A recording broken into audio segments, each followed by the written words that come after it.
Ukraine is finally using its powerful, long-range Western missiles to strike targets inside Russia after waiting over a year for permission, according to Business Insider.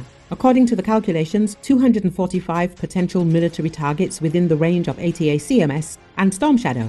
This development is forcing Russia to step up attacks on Ukraine, particularly on its energy infrastructure, in response to new challenges from Kyiv. Ukraine fired British-made Storm Shadow cruise missiles at targets inside Russia for the first time. Ukraine fired a volley of at least 10 Storm Shadow missiles into Russia, the Wall Street Journal reported, citing Ukrainian and Western officials.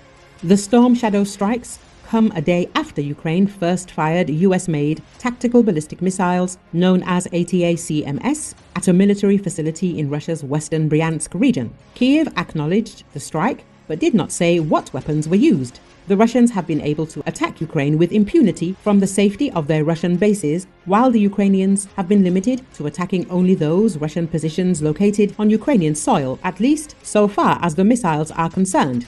This significant handicap, moreover, has had a tangible impact on the course of the war, with Russian forces taking territory for the first time since Russian President Vladimir Putin launched his so-called special military operation against Ukraine in February 2022. The reason Washington is now rushing anti-personnel mines to the front is to prevent the Russians from making a major breakthrough of Ukraine's defensive positions before Biden leaves office. The Ukrainians desperately need to disrupt Russia's military assault by attacking key Russian installations within Russia can be seen from the speed with which Ukrainian forces launched their first ATACMS assault on Russia. The removal of the restrictions on weapons usage follows the introduction of North Korean troops in the war, a development that NATO has called a significant escalation, and comes at a critical moment in the grinding conflict which just passed the 1,000-day mark. The Kremlin has warned the West against allowing Ukraine to use its missiles to strike Russian territory after more than 1,000 days of bitter conflict. The hope that Ukraine, with effective Western support, can yet emerge victorious needs to be kept alive. Recall ATACMS and Storm Shadow are precision weapons capable of striking strategically important enemy targets.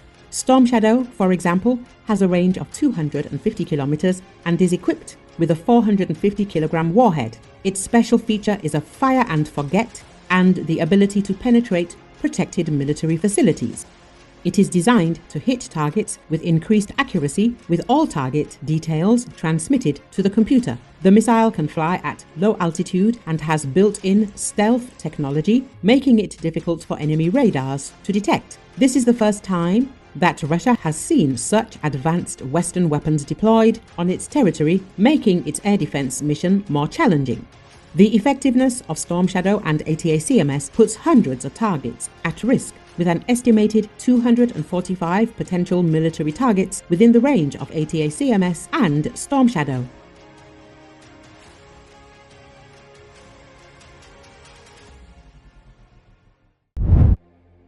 A spokesman for Russian President Vladimir Putin refused to comment when asked about claims of Russia launching an intercontinental missile. "I recommend addressing the military.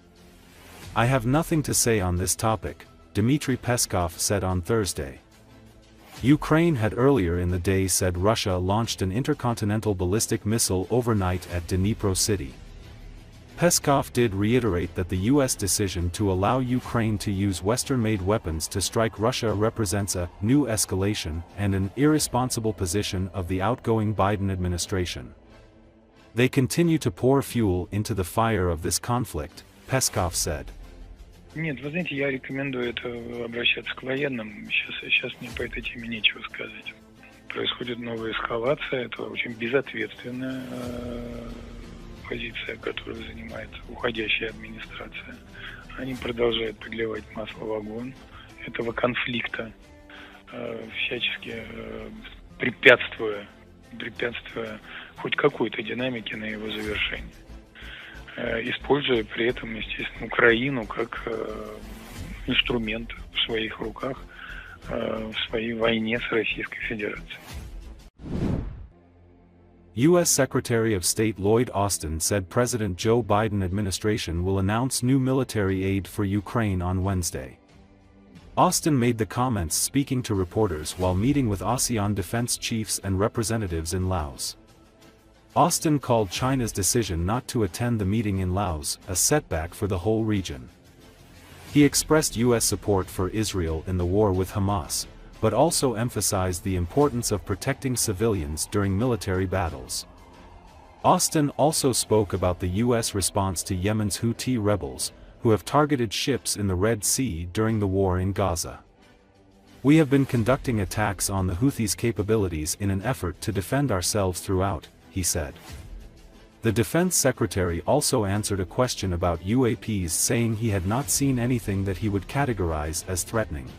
Это тема, которая не входит в нашу компетенцию, все-таки это касается непосредственно хода специальной военной операции, и это вопрос, который относится исключительно к прерогативе Министерства обороны.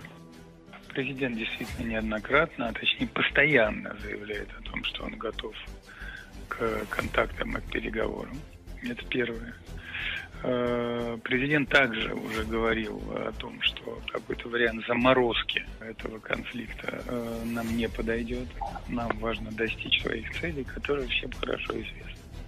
Трудно сказать, насколько это соответствует действительности, но если исходить в целом из тенденции, которую демонстрирует уходящая администрация США, они полностью привержены продолжению войны на Украине.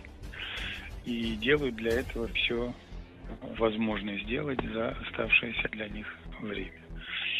Вот вчерашнее решение по ракетам, по ударам по нашей территории. Возможно, также и решение по этим минам. Кстати, примечательная ситуация. Вы знаете, что эту конвенцию не подписывала ни Россия, ни США. Мы не являемся подписантами.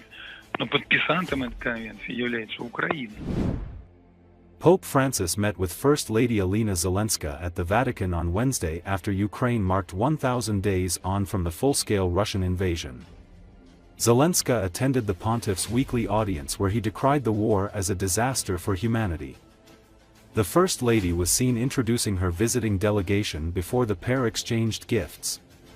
The meeting came as worries grew about an escalation in the conflict, with both sides pushing to gain any advantage that they can exploit if Trump demands a quick end to the war, as he has vowed to do.